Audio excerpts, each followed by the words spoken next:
itu jujur ke saya. Benar.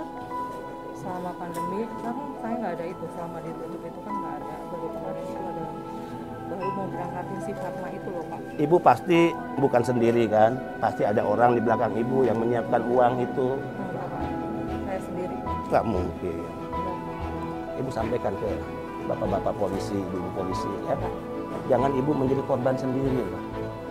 Ketika ibu melakukan itu, apakah ibu tidak pernah misalnya berpikir mereka kaum perempuan, ibu-ibu, tolong deh Bu, ya hentikan semua ini.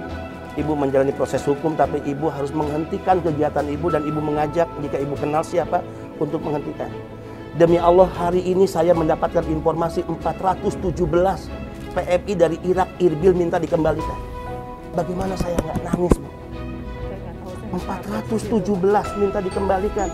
Mereka tertipu berangkat dan sekarang ada di Irak.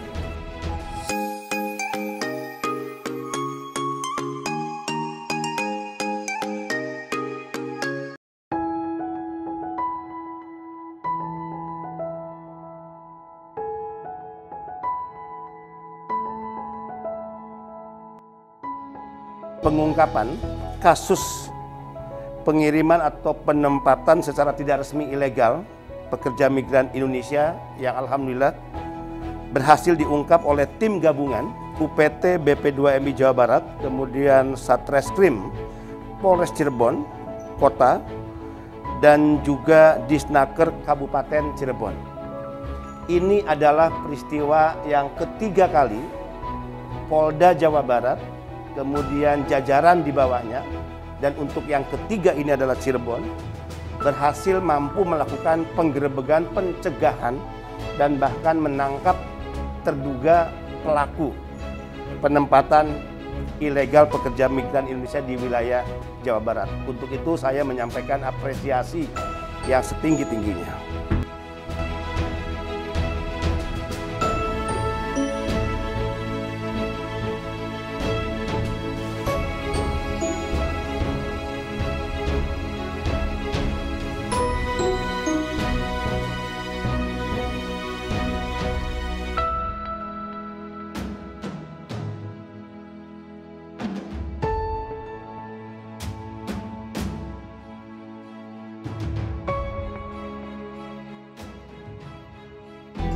Kita bisa lihat dan saksikan Sriwati ya, ada di tengah-tengah kita, usia 52 tahun, asal Bogor. Kemudian mampu diamankan juga oleh tim gabungan 9 orang calon korban, calon pekerja migran Indonesia, yaitu 7 orang dari Cirebon, asal Cirebon, 1 orang berasal dari Bandung, dan 1 orang dari Majalengka. Ketujuh orang dari Cirebon sudah dikembalikan ke keluarganya, 1 orang dari Majalengka sudah dikembalikan ke keluarganya, dan bersama-sama tersangka hari ini dibawa oleh tim gabungan, yaitu 1 calon korban yang berasal dari Bandung.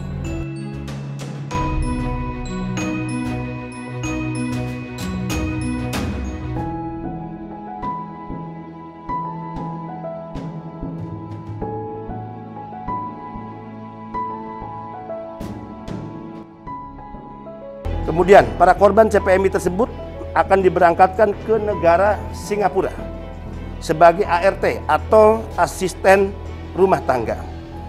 Untuk setiap CPMI yang lolos medical check up dijanjikan diberikan uang fee sebesar 5 juta rupiah per orang, di mana semua proses pemberangkatan dan kelengkapan berkas diurus oleh saudari Sriwati atau tersangka. Dan pembuatan paspor dilakukan di Wonosobo. Dan dari 9 korban CPMI tersebut, beberapa ada yang sudah diproses dan dijanjikan akan diberangkatkan pada tanggal 1 November 2021.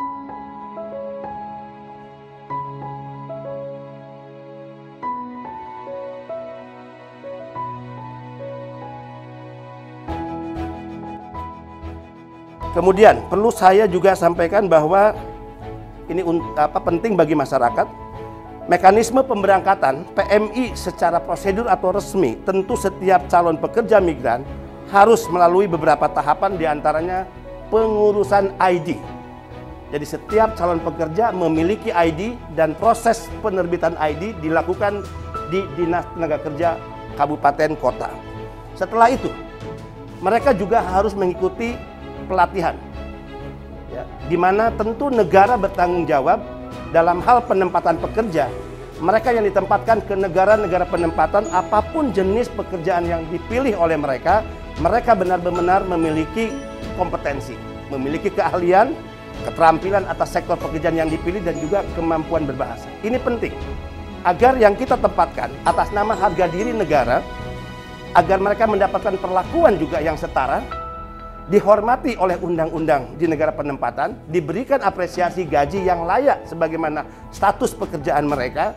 Maka sekali lagi mereka harus benar-benar pekerja yang disebut pekerja terampil dan profesional. Saya juga ingin menyampaikan terima kasih yang setinggi-tingginya, hormat setinggi-tingginya kepada seluruh jajaran di Polres Cirebon. Khusus tentu untuk Bapak Kapolres Cirebon, seluruh jajaran yang telah mampu berhasil mengungkap upaya tindak kejahatan perdagangan manusia dan juga upaya penempatan secara ilegal anak-anak bangsa, kaum perempuan, ibu-ibu, yang saya sering mengatakan terlalu naif jika negara tidak hadir. Terlalu naif jika kita tidak memiliki empati dan peduli. 90% korban perdagangan manusia adalah kaum perempuan dan ibu-ibu. Dan mereka yang kalau kita menyebut ibu, mereka yang melahirkan kita.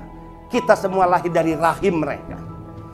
Kita juga prihatin jika negara yang memiliki hukum, negara yang memiliki aparatus negara, termasuk BP2MI, Kemnaker, Kemlu, aparat penegak hukum, yang semua kita digaji atas nama uang rakyat, diberikan kewenangan atas nama undang-undang, disumpah atas nama Tuhan dan agama, kemudian kita membiarkan setiap praktek-praktek kejahatan ini.